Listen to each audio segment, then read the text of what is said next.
Om Ajnanatimrandasya Gyananjanashalakaya Chakshurunmilitamena Tasmai Sri Gurave Namaha Namo Namo Aniruddhaya Hishikeshendriyatmane Nama Paramahamsaya Purnaya Nivritatmane Swarga Pavarga Dwaraya Nityam Suchi Sade Namaha Nama Hiranyaviryaya Chaturhotraya Tantave Hare Krishna, Krishna Krishna, Hare Hare, Hare Ram, Ram Ram, Hare Hare.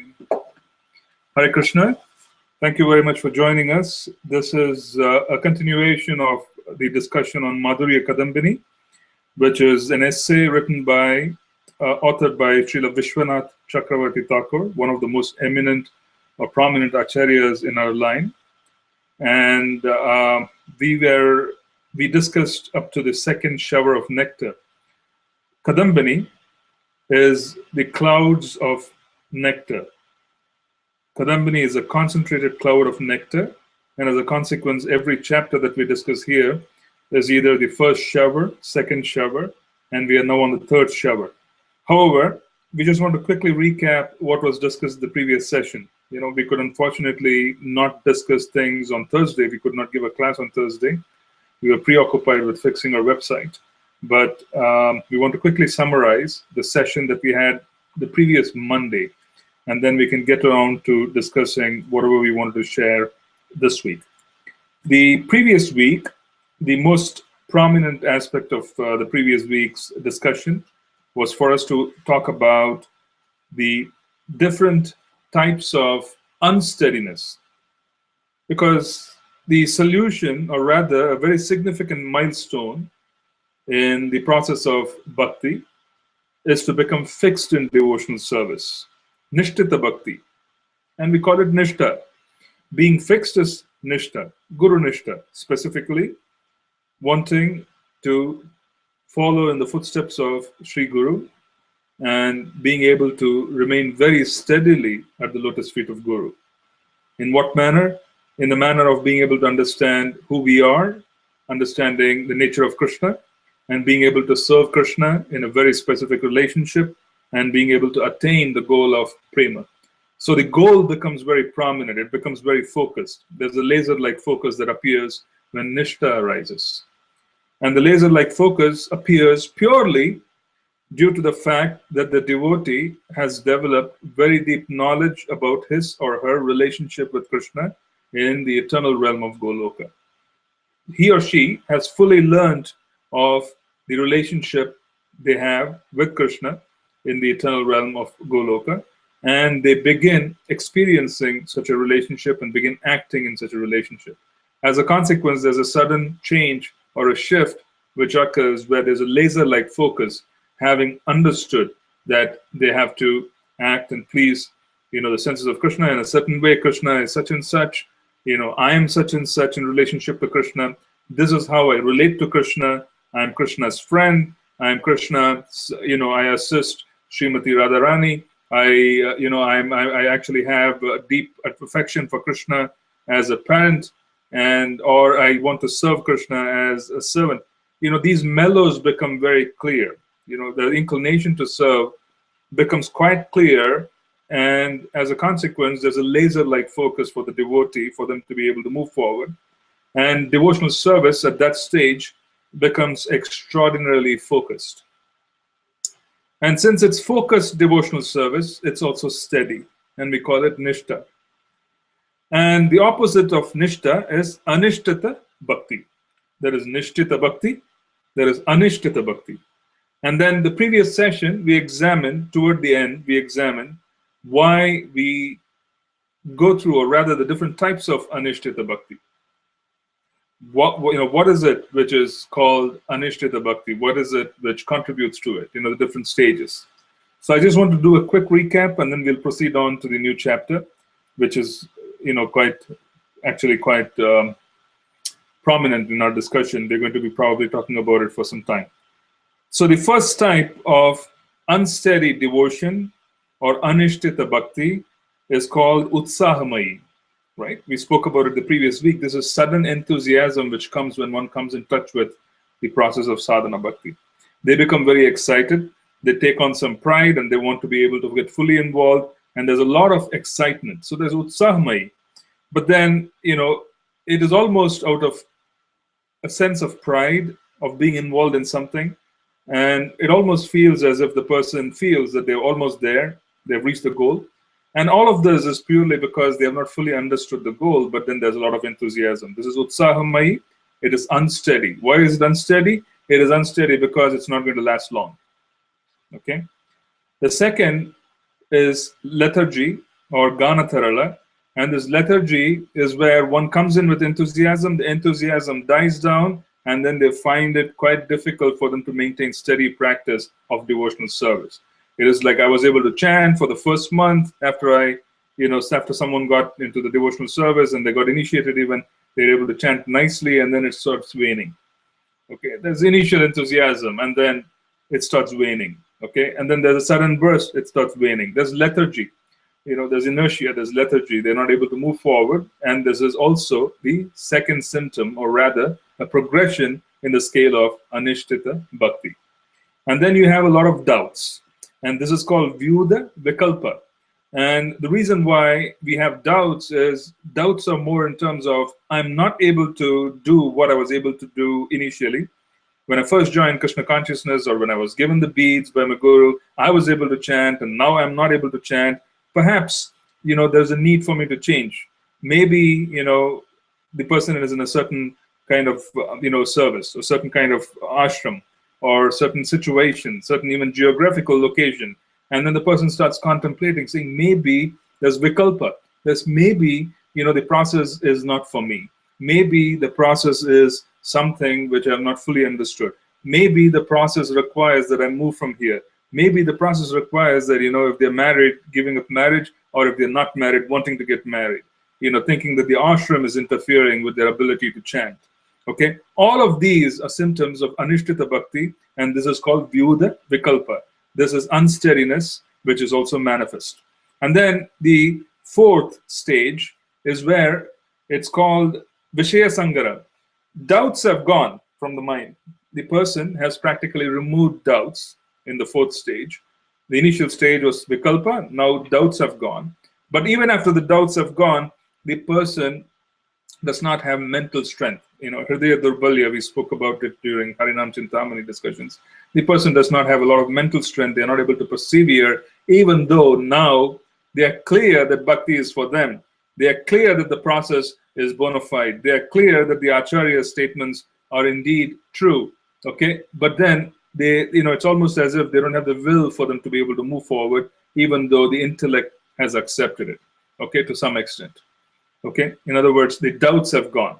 They have not developed full faith, but they have a situation now where it's much better than it was doubtful. But right now, even though doubts have gone, they still have some attachment and they have some weakness, and they want to pursue some, agenda of sense gratification. This is Hridaya Durbalya, and that particular stage of anishtita bhakti is called vishaya sangara. In this vishaya sangara situation, in most cases, Krishna pushes the person towards experiencing sense gratification so that they get hurt in sense gratification. If there is more information about bhakti, if one has experienced Krishna consciousness, it's impossible for them to go back to sense gratification and actually think that it is fun.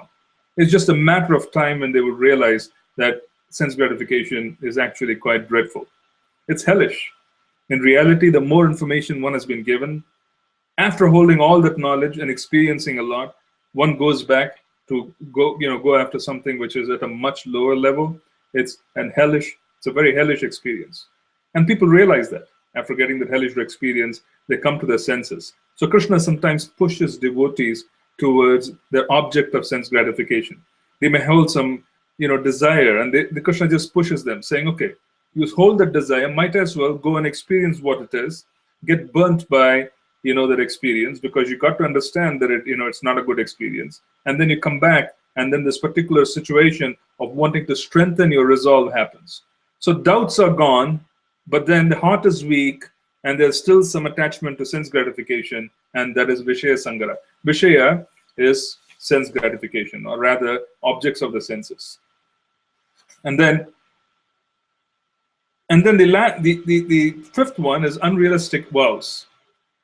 After this person has experienced Vishaya Sangara, probably has gone back to sense gratification, has been kicked by Maya, the person suddenly wakes up and comes back and says, I am now completely resolved, and 16 rounds is not for me. I'm going to do 32, I'm going to do 48, I'm going to do 64, so on and so forth. I'm going to fast a whole month or whatever it is. They take on very unrealistic vows when they come back, because in an eagerness to compensate for the failure or apparent lack of steadiness that they experienced previously.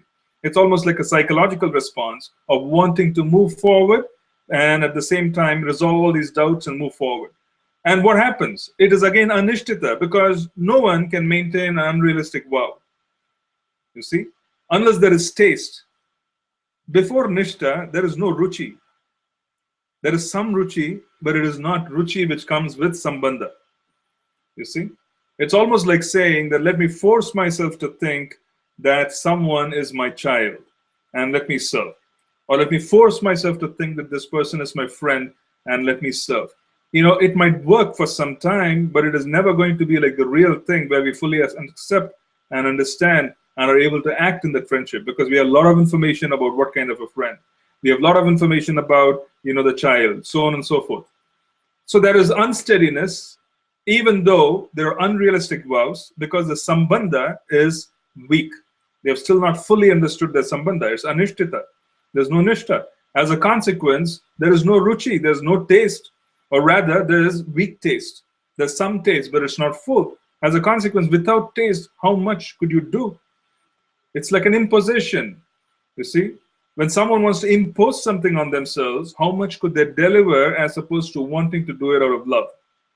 Two different things. So when one has experienced nishta or one is steady, they do things out of love. Okay? Because they're rapidly progressing towards the stage of bhava. They're rapidly progressing towards, the higher levels of bhakti. But then before that, they're simply anishtita. They don't have any fixed consciousness towards doing it, but then they feel bad that they have done something wrong. They come up and then they pick up a vow which is unrealistic and they want to push forward. And that vow being unrealistic is really what it is. Okay, it is unrealistic. It collapses in a matter of time. And that causes anishtita bhakti. But this is much better than having doubts. It's much better than the doubts being cleared about the potency of bhakti, but having sense gratification desires. This is much better to have unrealistic vows and then, not being able to maintain it. It's an upgrade. But it is still unsteady, because one can't do what they're planning to do for a long time because they don't have real taste. Okay? Finally, after climbing all these walls, they reach, the end of the obstacle course, and faith becomes somewhat problematic. The faith becomes somewhat steady, and that particular stage is called Tarangarangini. It's like waves. And at that point in time, what happens is they are able to speak, they're able to act with conviction, and bhakti begins to give them a little bit of incentive. Incentive such as fame, incentive even such as wealth, so on and so forth.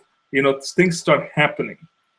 But things start happening more as, in terms of a higher level of participation and adhikar in the material sky.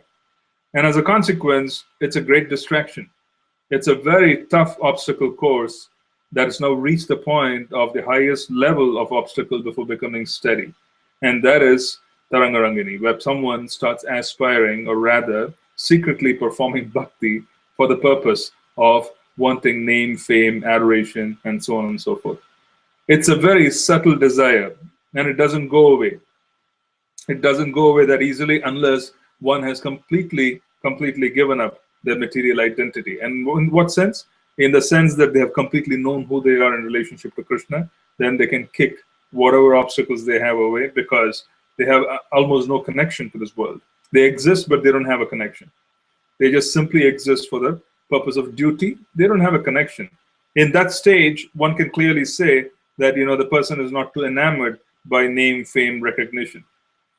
Otherwise, one is surely going after all of these because these are desires. And desires have not gone away. And why haven't they fully gone away?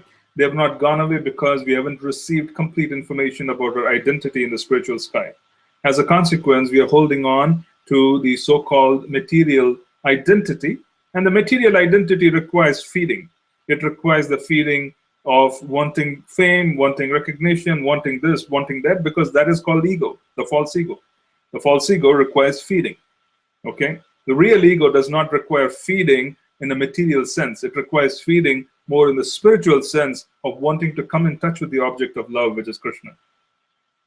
Right? So the last one is a tough cookie, because it's going to be a very difficult one, or a hurdle to move, because one will not even recognize that it exists. It exists though. Unless one is fully situated in bhava, one is situated highly in ruchi and so on, it exists. Okay? So it's actually a stagnation in one sense, because it exists, it's quite subtle. Being subtle, it's difficult to kick. Okay? It's difficult to kick. So when one makes a resolve and then becomes very focused and pushes further on after taste and so on, then the person is able to very easily do this. But it's a tough one. So Anishtita Bhakti has this flavor of wanting name, fame, recognition. But then at that stage, it is because the person is experiencing some name, some fame, some recognition because of acting out of bhakti. You see? Because they're acting in bhakti, because of the potency of bhakti, which is there in them, they are attracting followers. They are attracting position. They are attracting recognition. And then that becomes a trap. And the reason it becomes a trap is because they start living for it. They start acting for it. And then it becomes a slippery slope. This is at the highest level. In other words, that you're climbing and you reach the peak, but you're not quite at the top. And at that point in time, the slope becomes very slippery. And one can slide back in very easily because of this. So it is Anishtita Bhakti if one recognizes that they do have such feelings. Okay? If you recognize that there is a need for recognition, there's a need for honor, name, fame, so on and so forth, then we have to understand that it is Anishtita. Because this is Mishra Bhakti. It's a material desire. Since it's a material desire, we have to accept that we are still not where we are supposed to be. We are still performing Mishra Bhakti. We are not into Shuddha Bhakti as yet. Okay? This is a recap of the previous week's session. And now we'll go into the next chapter, which is the third shower of nectar. The third shower of nectar is actually very interesting, because in the first shower of nectar, we just spoke about the fact that bhakti is independent. The next shower of nectar, which is the second shower, we spoke about Adav Shraddha. We spoke about faith. And then we spoke about, which is just what I concluded now, we summarized unsteady faith. Okay, what is unsteady faith? We spoke about it. We spoke about different stages of unsteady faith. Now, all of this pertains to Bhajana Kriya. Because Adav Shraddha, and then there's Bhajana Kriya. So when we perform bhajan on Kriya, which is where we engage in service, in such a situation, there is unsteadiness. And that unsteadiness is what we spoke about in the beginning of this class, today's session. Now, the next stage is Anartha Nivrti. Okay? Anartha Nivrti is, Artha is that which has meaning. Anartha is that which has no meaning. And as far as we are concerned, how do we define Anartha? We define Anartha as activity and desires, thoughts, whatever the case may be, which are not related to our objective of wanting to attain Krishna Prema. Very simple. You should keep a definition which is very simple and clear, that if the desire to do things which are away, or rather not aligned with the objective of being able to attain Krishna Prema. What does it mean? Broken down into objectives, desires, so on and so forth, which are not related to wanting to understand our real identity, not related to wanting to serve in such an identity, not wanting to understand Krishna. So this eagerness of wanting to move forward is simply absent, and that is Anartha. Anartha is great inertia. Why? These anarthas and objectives are all a part of a sinful culture that we have inherited from several lifetimes, and even before we came into the process of devotional service. These are deposits that are mountains. that we have to climb over, deposits that we consciously made in the previous lifetimes and even in this lifetime, deposits where we are slowly, steadily having to remove such impressions. You see, every time we act, there's an impression made on the chitta, on consciousness. Every time. Any action that is committed leaves an impression on the chitta. Now, that entire consciousness, or the mirror of consciousness, as we call it, is completely clouded by our actions from the past. It is also completely clouded from the actions that we have performed in this lifetime. And as a consequence, we are not able to see in the mirror and find out who we are. Okay? Our anarthas are preventing us from seeing who we are. We are not able to understand. And there has to be clarity. It cannot be obscure. It is not mild. There will be clarity. Okay? And the clarity is something which is required. Okay? Now, the question is that how can we understand anartha nivritti? Okay? Nivritti is to be relieved from such problems. Okay? Pravritti is to increase. Nivritti is to being able to relieve ourselves of such problems. Okay? Now, let's talk about anartha nivritti, and our acharyas, Srila Vishwanath Chakravarti Thakur, is basically giving us, 4 different types of anartha nivritti, the origin of anartha nivritti. Okay, 4 different types of obstructions hinder the process of bhakti. The first is called dushkritota. Dushkritota, which means that we have committed sinful reactions in the past. In the sense, we have committed sinful action in the previous lifetime. We have committed sinful action in this lifetime. And as a consequence, we are facing anarthas. And what are these anarthas? We spoke about it in the previous session. We said there is a lack of knowledge. Okay, what is it that obscures knowledge? If we engage our senses in sense gratification, we immediately become aware that our senses are active. Okay, do you know how Indra controls the devatas in the heaven? Lord Indra, why is he called Indra? Indra is called Indriya, or rather, he is the master of the senses in the sense that he can control the senses of the devatas, the others. How does he control the senses of other, demigods? Lord Indra is capable of providing very high quality sense gratification in the heavenly planets to keep them engaged. He controls their senses, you see. Our corporate culture has also understood this. In good corporations, if you notice, they give you a good looking office. They provide facilities where you feel you're very comfortable. They provide, all kinds of, amenities and so on and so forth. The idea is that they want to constantly get your senses engaged to good things. And by doing so, you will not, feel like being distracted, or rather you will become afraid that those sense gratification would be taken away. You see, there are many perks which they give you. In many corporations, it's a norm to be given all kinds of perks. And this technique is, okay, let me engage their senses. If I engage their senses, they would become afraid of losing the sense gratification. If they become afraid of losing sense gratification, they would stay with the corporation, they would work hard, and then there's a culture of fear where they do not want to leave. This is the methodology adopted in the heavenly planets as well. Everybody is afraid. If you've seen the bosses in big corporations being afraid of their seats, study the Srimad Bhagavatam and you will find that everybody, even in the higher planets, are afraid of losing their seats. Okay? Because there are perks associated with it. And those perks and the power and so on and so forth makes people very afraid. Okay? And as a consequence, what we're trying to say is that if we come in touch with sense gratification, it will leave an impression. It's not easy to get away from it. As a consequence, it starts affecting us. How does it affect us?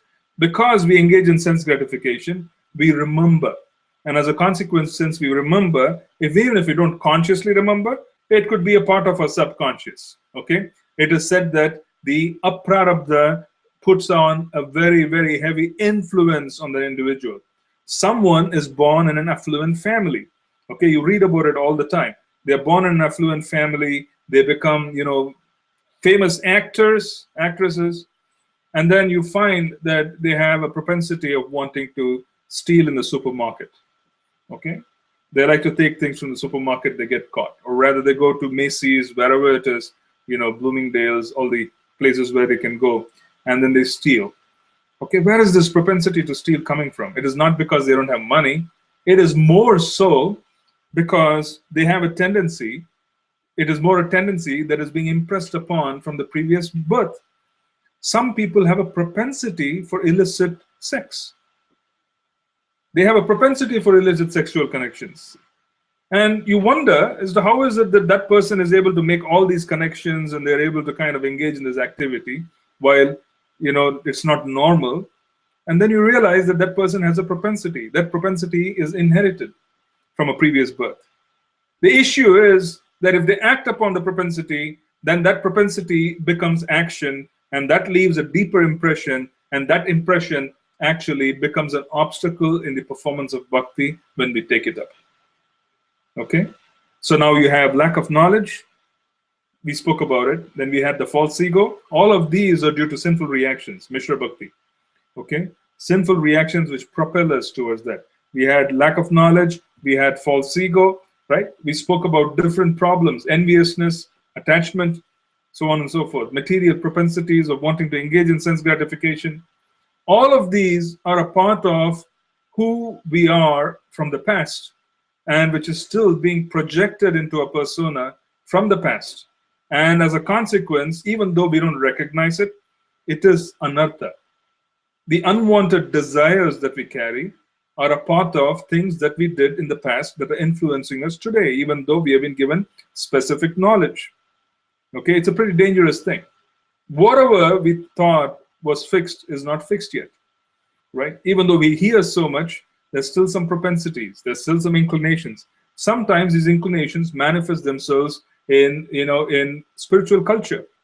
In spiritual culture, one who probably has sthana abhilasha, one who wants to have a position, comes into a spiritual community, comes into a spiritual organization, and they start building like they do, like the corporate ladder. Okay, I know if I do this and I get this particular position, and I can do this and I can go higher. This is like the corporate thought. The idea of wanting to get promoted, wanting to get recognized, and if that is not fulfilled, they come into a spiritual organization. They start stacking up the same level of participation. Okay, this is a part of what was occurring outside of bhakti. It might be that the person has never experienced anything in the corporate world this time, but would have probably been very involved in wanting to climb up in the material world in the previous birth, and has a lot of aspiration for place and has a lot of aspiration for position. Okay, so the real issue is that all of this is a background and baggage that we carry, and this is the primary cause of one of the limbs of anartha nivritti, one of the four. Okay, one of the four is very clearly a situation where it is from sinful reactions from the past. What is sin? Sin necessarily is that which is removed from Krishna. Simple. Okay, that which is removed from Krishna in one sense is sin. Okay, there are gross and there are subtle ones. I'm just giving a very broad definition, which we have to remember because it's anartha. Okay, that's the first one, sinful reaction. Then the next one, which is even more interesting, is the one called sukrutota. Okay, in the first case, the origin of anarthas is from sinful reactions from the past. In the second case, the origin of anarthas is from pious reactions from the past. Oh my goodness, right? Everybody must be thinking, what is this all about? One can understand being sinful and being distracted from bhakti and the goal of bhakti. How can one understand a situation of being distracted after being pious? You see, what does piety do? Piety brings forth gifts. And when piety brings forth gifts, and I'm talking about material piety, when it brings forth all kinds of gifts, it comes in the form of wealth, it may come in the form of good looks, it may come in the form of a very specific talent, it may come in the form of opulences, so on and so forth. All of this makes the person quite complacent. You see, they might come in touch with higher levels of bhakti, but there will be a certain complacency. You see, that is the reason why our acharyas always say that it is easy to move forward and accelerate in bhakti on this planet. Imagine being in the heavenly planets, where all forms of sense gratification are very easily available. There is no duality like we experience here to the extent to which we experience here. There is duality, but it is not to the extent to which we experience here. Where there in the heavenly planets, the level of sense gratification, the quality of sense gratification, everything is of such a high order that people become complacent. The devas become complacent. Residents of higher planetary systems become complacent. They become very complacent because there is no motivation which pushes them forward. But on this planet, we are very fortunate because anything and everything that we do, the so-called happiness is always tainted with grief. Right? Is always tainted with grief. We don't really eat for enjoying food. We eat because we are hungry. If that particular hunger is prolonged a little while longer, it becomes painful. There's duality in practically everything that we do, right? Any form of sense gratification that we engage on this planet has a flip side, and the flip side is disappointment, okay? Or whoever gives us the maximum amount of happiness has the ability to give us the maximum amount of grief. Inversely proportional, or rather I can say, it's not inversely proportional. The relationship is inverse, but it is proportional. As much happiness as I get, such a person can also give me grief, because that attachment will bring forth great grief. And that is the real problem with all forms of material phenomena. But this phenomena is not as prominent in higher planets. In higher planets, they have longevity, they don't have health problems, there's all forms of sense gratification easily available, and then they don't have to suffer from such diseases and so on and so forth. There's just a life of enjoyment. Why would they be motivated to pick up the beads and run towards Krishna? For us, it's very easy because there's so much frustration. There are so many kicks from the material sky in this planet. As a consequence, we do want to take on and become steadily happy, which is the goal of Krishna consciousness. We want to experience the aspect of steady happiness, which is spiritual nature. There's no motivation. As a consequence, piety can result in anarthas. And the kind of anarthas which piety brings forth, the nature of such anarthas is complacency. Piety may give wealth, and that could become a trap. Piety may give fame, trap. Piety may give beauty, trap. Knowledge, trap. The person thinks, I'm a Shrutidar, I'm a Pandit, finished. Okay, he will begin questioning his guru, he'll begin questioning the Shastra, and then he'll get completely lost, he or she. These are all traps. These are all traps where even piety can cause anarthas. Pretty awesome.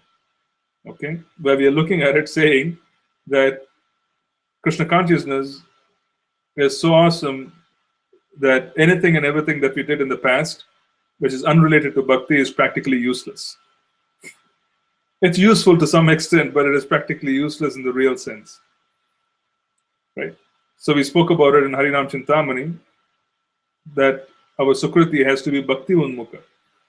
Jnana unmukha, karma unmukha, unless you come in touch with someone who is super potent, those are very problematic types of Sukriti to live with. Okay, the person becomes too powerful where they don't feel humble, they can't surrender, all kinds of challenges. So that's the second type of anartha, which is based on piety. Now let us look at the third one. The third anartha is aparadota. Now the third one is due to aparad. And what kind of aparad are we talking about here? Here we are talking about basically the specific anartha which you're talking about is due to offenses committed in the lotus feet of Vaishnavas. Okay, this has to do with the Vaishnava aparad and sadhu ninda. Okay, and this is an anartha. The anarthas that come about due to aparad. Now we saw the story of Saubhari Muni, where he was such an accomplished yogi that he committed an offense to the lotus feet of Garuda. The moment he commits the offense at the lotus feet of Garuda, he loses immunity. And he is finished. He comes out of his yoga practice, wants to engage in sense gratification. Now, he was not performing bhakti, but the point we wanted to say was bhakti is wonderful, But the moment we commit offenses towards Vaishnavas, it completely removes our immunity. And then what happens next is we start getting material desires.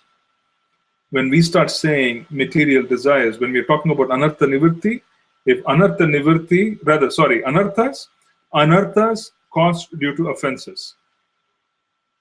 Committing an offense is an anartha in the first place. But what happens when someone commits an offense?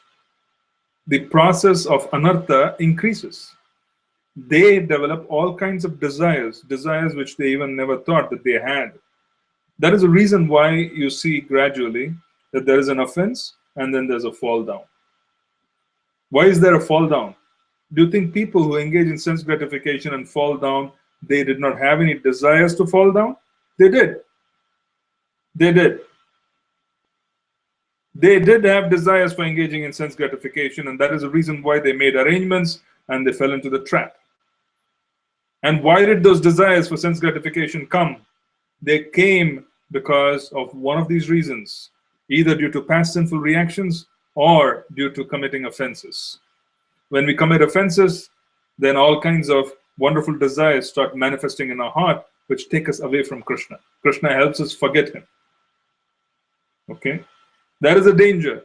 So the process of anartha nivritti, or rather, the stage of bhajana kriya and performing bhajana kriya with all kinds of faults, which is anartha nivritti, all kinds of desires which are not directed towards Krishna, it can get very, very prolonged.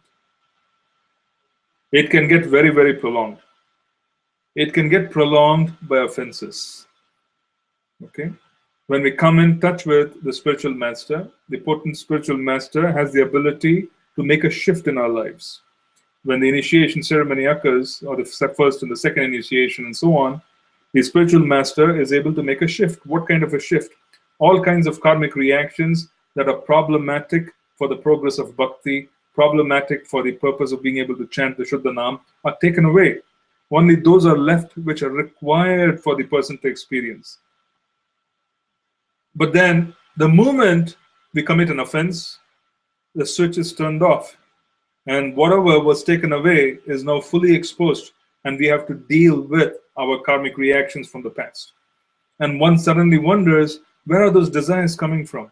I never had those desires a couple of weeks back. I never had those desires 6 months back. What is this new kind of desire? What is it which is happening where, I'm speaking things, which I never thought I would speak. I'm thinking of thoughts which I never thought I would come across.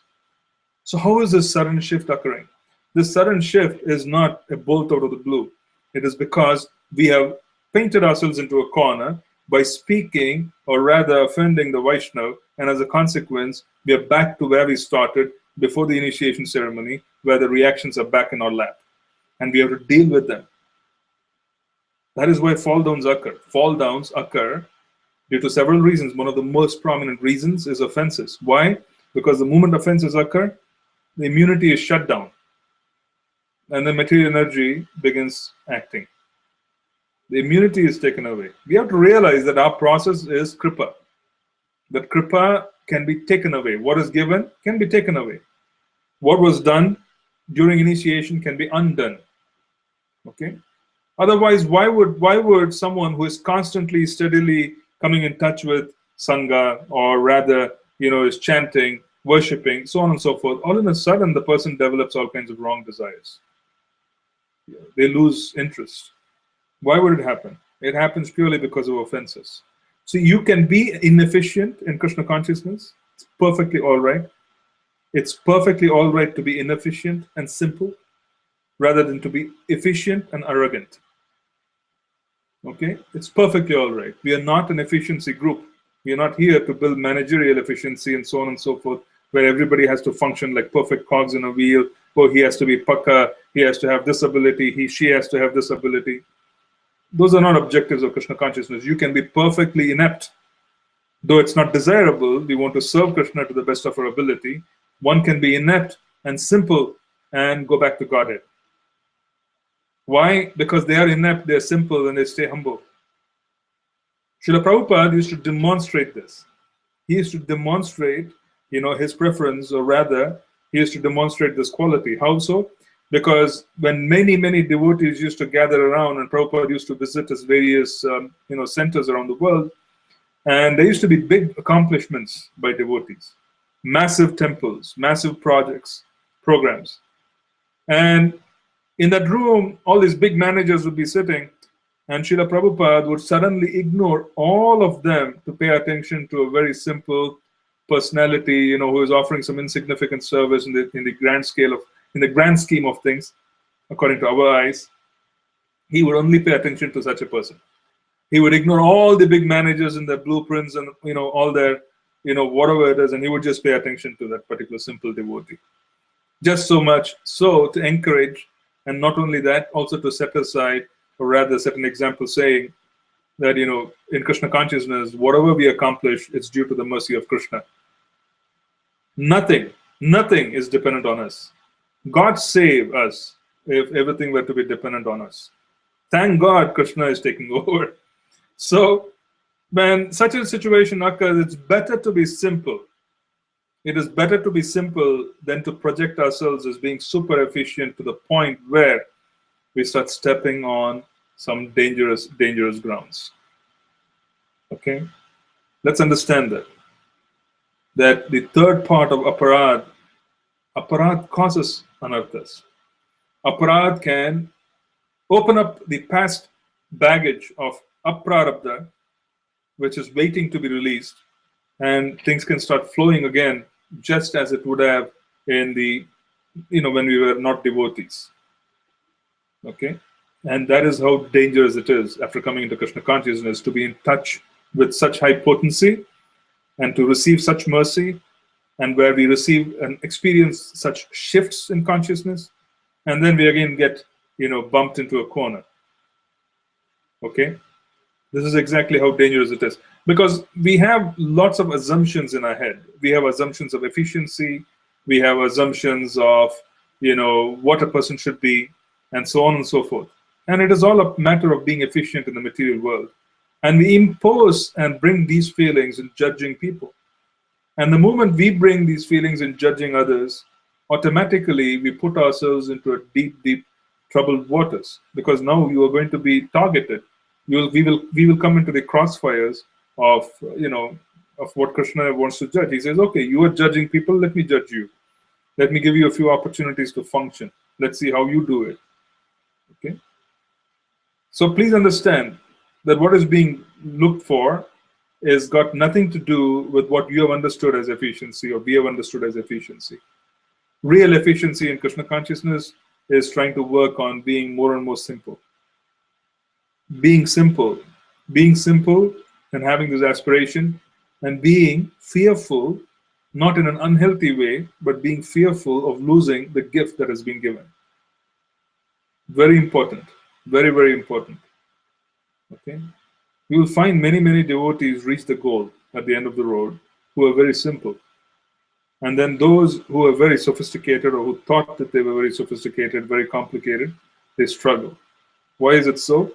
It's because all that sophistication brings about a tremendous amount of ability to perform aparad. The aparad puts anarthas in the heart. And anartha nivritti is a mountainous task. Mountainous. So where is the question of understanding sambandha? So the last one, oh, this is even better. The last type of anartha which can come in is due to bhakti, which is pretty awesome. One starts thinking, oh, how can there be bhakti anutta? What is it called? It's bhakti yuta. Bhakti yuta anarthas. Anarthas that have come about because of the process of bhakti. How did this happen? This has to do with seva aparad. This has to do with serving the deity improperly. Serving the deity, improperly. All of this has to do with the last category of performing bhakti and not doing it properly, as a consequence developing anarthas. Okay? Or rather, they are saying that you will develop anarthas if there are offenses committed to the lotus feet of the deity. Our acharyas have given a concession for the last one. They have not put it in the same category as the others, because they believe that if one is sincere but lacks knowledge. So, for example, one is sincere, wants to serve, but they are not really sure as to how to do things. They do things, but Krishna still accepts it. So the last one is not as big a problem. How does it go away? All anarthas can be taken away by the holy names. The highest process of being relieved from anarthas is being able to chant Harinam. But if one recognizes that something is wrong, and then continues thinking that they can chant and take it away by continuing to do it, then it becomes namaparad. Once it becomes namaparad, then the potency of the holy names is not experienced by the devotee. So it's a problem again. Okay? So seva aparad can be mitigated by nama. Seva aparad can be mitigated by surrendering to Sri Harinam. Sri Harinam has the ability to completely remove the effect of seva aparad. But there has to be recognition that something has been done wrong so that we don't repeat it. If we keep doing things which are wrong with the deity, thinking that I can neutralize it by chanting, then it becomes namaparad. It becomes sinning on the strength of the holy name. Then it becomes problematic, even more problematic, because once you commit namaparad, there really isn't a point where you can go to. There's no go to after that. Seva aparad you can mitigate with namaparad. What will we mitigate namaparad with? What will we fix with namaparad? What can we fix? So the last one is due to seva aparad committed towards the deity. Okay, and these are 4 different contributors of anarthas. Sinful reactions from the previous life and this lifetime before we come into the devotional service. And then the next one is pious reactions which make us complacent. The third one is reactions, which are caused by aparad, after coming into devotional service, after hearing, committing problems, or rather committing aparad. The last one is seva aparad, that which is contributed by bhakti. Okay, so I'll stop here and I've just summarized and I'll take some of your questions. Okay, let's see the question. Can someone fall down from Tarangarangini stage, and what is the hope? Yes, you see, someone can fall down from bhava. There are scriptural examples where people can fall down from bhava. So what to say of falling down from anishtita bhakti? So you have anartha nivritti.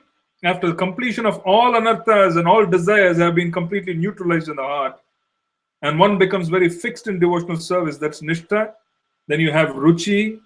When one begins chanting nama with ruchi, then one is able to develop ashakti, attachment.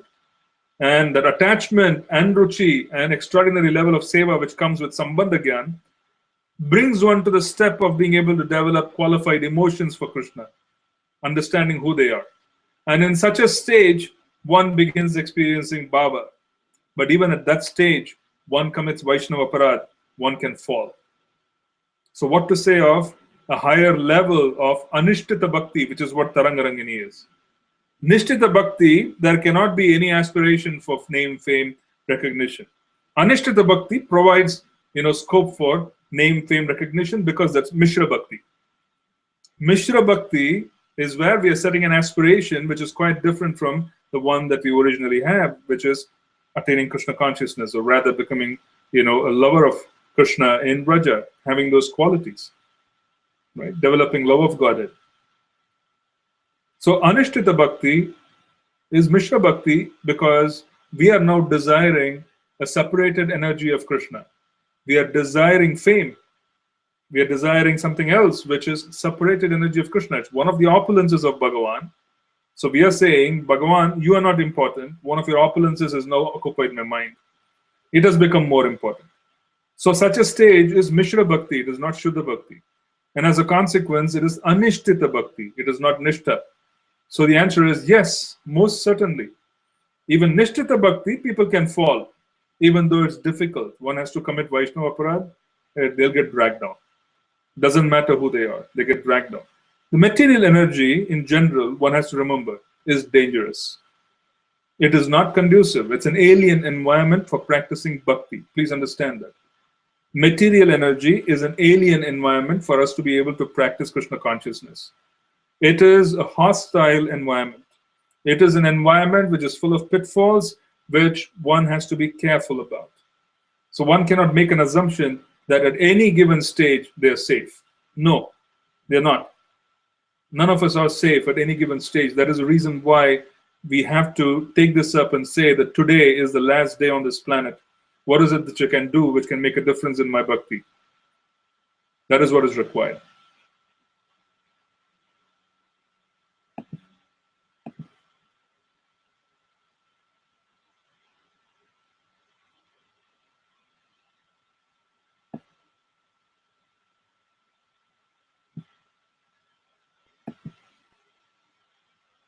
While waiting to achieve the higher goal, can we postpone our sadhana and involve in our daily duties?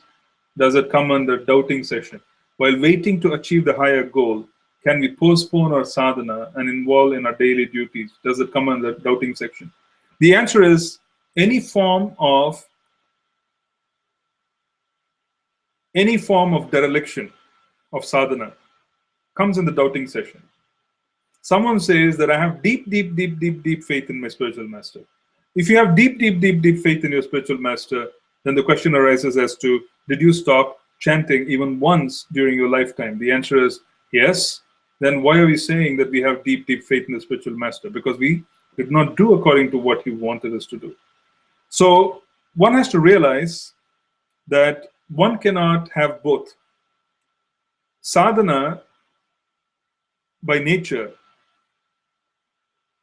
is easier as we advance, in the sense that, it's difficult in the sense that it becomes the experience itself such that, as you progress higher in bhakti, then you are at a gradient where the reward is higher, and as a consequence, the intensity has to be higher as well. So it is almost like saying that the amount of effort one puts in when they are in third grade, and the amount of effort when they put in when they are in, let's say, high school, graduation, and so on, has to be very different. The intensity is very different. It is not that it becomes harder, right? It is just the question that we are at a level where the level of contribution of effort has to be higher because the reward is going to be higher. So in that sense, sadhana can never ever be foregone for us being able to catch up, because the question is, if you once make a slip, it may be very difficult to catch up again. So what is it which one can do? One can take inspiration from those who managed to do this. Go and read the life history of Srila Bhaktivinoda Thakur. Read about him, because he was a grahastha who was exemplary. He was able to manage the household quite well. He was very successful in what he did because, the bosses were praising him. He wrote 100 books. He practically unearthed and put our movement back on track. And yet, he was chanting hundreds of rounds each day. Unusual. The point which we're trying to make here is we should read of what is possible, and we should at least aspire to reach, some level compared to that. So Srila Thakur has shown us what is possible by grahasthas. So the intensity that we experience and the intensity that we experience while we are really stuck because of the various other commitments that we have should make us even more grateful while we're chanting, so that we can take time out. Consider the life of a very busy sannyasi. The sannyasi, who is very busy and who is also very committed, has to travel from one airport to the other. When they get out of a 20-hour journey, devotees will be waiting in the airport, and then they would want to take him directly to a program where everybody would expect that the sannyasi has to come, a preacher has to come, and he has to be enthusiastic. Now, a person who is constantly traveling has also got to catch up with different time frames. They have to catch up with different time zones, different kinds of water, different kinds of food arrangements, all kinds of challenges, energy, and so on and so forth from the flight. Okay? And they have to catch up with the sadhana while they're able to do all of this. It's actually very difficult. Okay? It's very difficult. But the more they're able to catch up, the more refreshed they become, and they're able to do their job. Our situation is not very different. We have same challenges, and we have to put in our very best for us to be able to do so. Okay? So the point which I'm trying to make here is we cannot postpone our sadhana to focus on daily duties. Otherwise, it doesn't make any sense, because there would always be situations which would demand attention from us. If we are really facing such a problem, then we should seek help from whoever we are able to seek help from the guru, and so on. If you're facing a problem, especially if it is consistent, in other words, it repeats itself, any one day where such situations occur is okay because it's an anomaly. But if it becomes a pattern, it's a need for concern. But as I said, we should draw inspiration from those who were able to do it, and Bhaktivinoda Thakur proved it.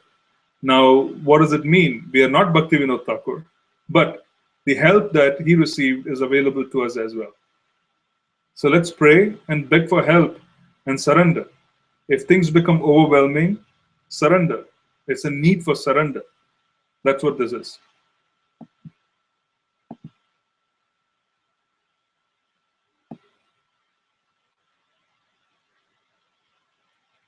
Okay, I have a question here. Okay, let's see this. Wanted to know if it is Srila Bhakti Siddhanta Saraswati Thakur said 3 lifetimes across Anartha Nivritti. Can it be that originated from the case of Jaya and Vijaya, who chose to take 3 births as demons that represented the six weaknesses such as lust, greed, anger, etc. in each birth before they were redeemed in Jagai Mother? No. Srila Bhakti Siddhanta Saraswati Thakur mentioned 3 births. First birth, clearing of Anartha Nivritti, the clearing stage. Second birth, attaining Nishta and progressing towards Bhava. Third birth, attaining Prema. So he never said you'll take 3 lifetimes to cross Anartha Nivritti.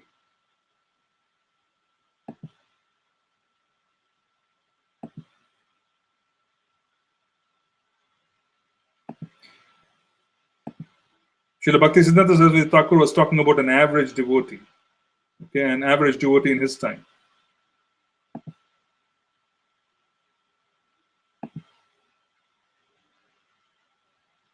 Okay, once a person knows his sambandha, how can one fall down below the Nishta stage?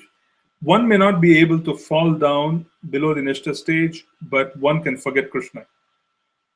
One can forget Krishna and engage in material sense gratification.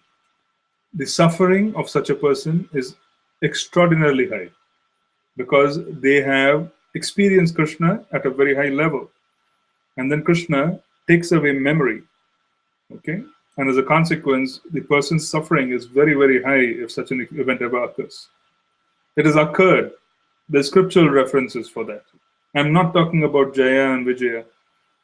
There are scriptural references which our acharyas have given, where someone who was experiencing higher levels of symptoms of bhakti, because of Vaishnava aparad, begins losing information. So he goes back to the stage of lack of knowledge, so on and so forth. So it's a matter of knowing who they are, but then disbelieving what they knew. It can happen. Knowing what they are, and then getting into amnesia. Okay? We see that often with people who go through some traumatic accident. They know who they are, and then after the accident, they forget who they are and they behave as if they don't know the person.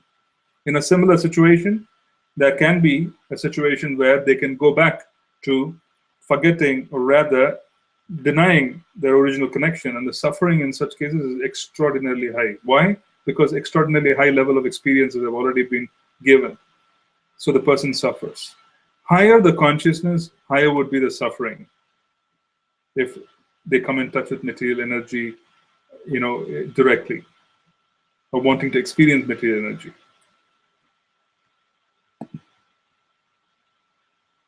Okay. What it means to be simple, if you can elaborate a little. Well, what we mean by simple is to be sincere and accept that we are here to serve. Keep our goals very simple. We want to serve, that's all. Do not come into the environment wanting anything but service.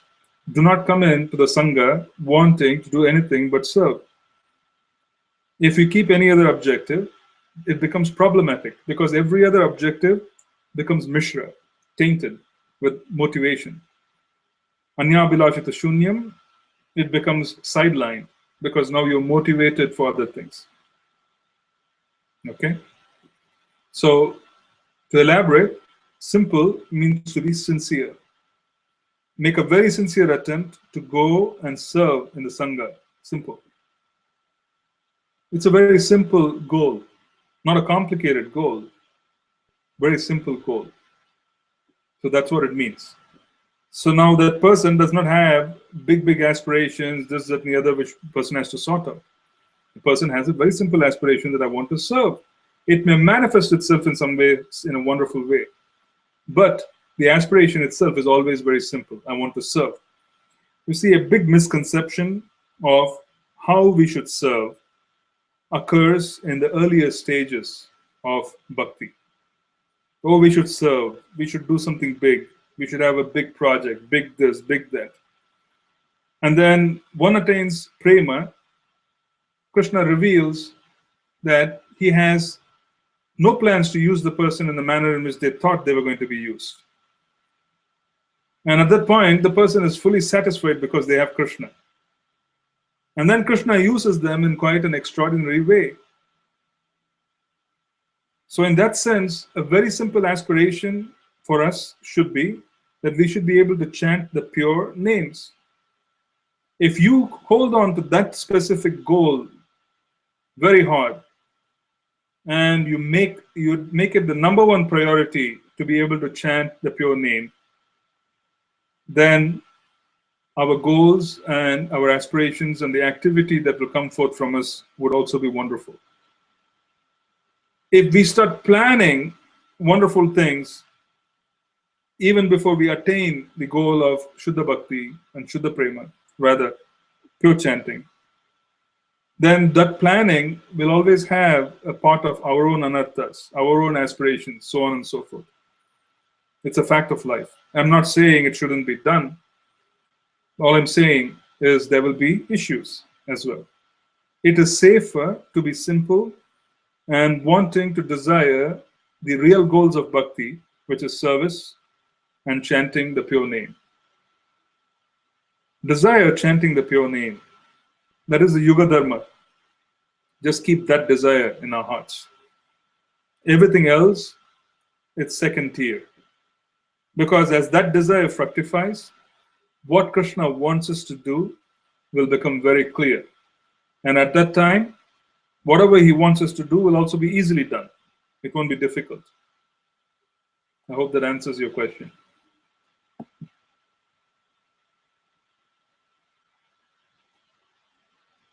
Okay, I think we are pretty much done. I thank you very much for your participation today, and we are very happy to be back on the website. I'm still fixing the website. I haven't really quite concluded it. I haven't determined, what else I should add, which will, make it more useful. If there are any suggestions, feel free to contribute. Feel free to write to me. And if you can't read the text, if you have difficulty in accessing things, that is the kind of feedback that I would love to have, as it would allow me to make changes. Okay?